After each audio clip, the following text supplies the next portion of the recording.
আজকের এই ভিডিওতে শুনুন এক গরিব ছেলের বাস্তব জীবনের অনুপ্রেরণামূলক গল্প, যিনি প্রতিকূলতাকে জয় করে হয়েছেন সফল। একজন গরিব ছেলে, নাম আরমান। ছোটবেলা থেকেই অভাব ছিল তার সঙ্গে। বাবা ছিলেন দিনমজুর, মায়ের চোখে স্বপ্ন, ছেলেকে মানুষ করতে হবে। স্কুলে যেত পুরনো জামা পরে, কখনো খালি পায়। বন্ধুরা হাসাহাসি করত, কিন্তু সে থামেনি। স্কুল শেষে চায়ের দোকানে কাজ করত, রাতে বসে পড়াশোনা করত মোমবাতির আলোয়। একদিন স্কুলের এক স্যার বললেন, তুই একদিন বড় হবি, শুধু থেমে যাস না। এই কথাটা তার ভিতরে আগুন জ্বালিয়ে দিল।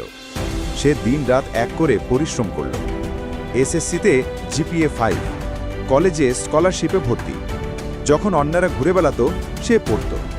একটা লক্ষ্য ছিল, পরিবারের কষ্ট দূর করতে হবে। অবশেষে সে সরকারি চাকরি পেল। আজ তার নিজের বাসা, মা বাবার মুখে হাসি।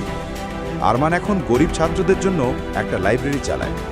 জীবনে কষ্ট থাকবেই, কিন্তু সেই কষ্টই যদি শক্তিতে রূপান্তর করা যায়, তাহলে কোনো কিছুই অসম্ভব নয়। গরিব হয়ে জন্মানো দোষ নয়, গরিব মন নিয়ে বাঁচাটাই সবচেয়ে বড় দোষ। তোমারও যদি স্বপ্ন থাকে, তাহলে আজই শুরু করো। একদিন হয়তো তোমার গল্প কাউকে অনুপ্রেরণা দেবে। ভিডিওটি ভালো লাগলে ভিডিওতে একটা লাইক করো এবং এরকম আরও সুন্দর সুন্দর ভিডিও পেতে চ্যানেলটিকে সাবস্ক্রাইব করো।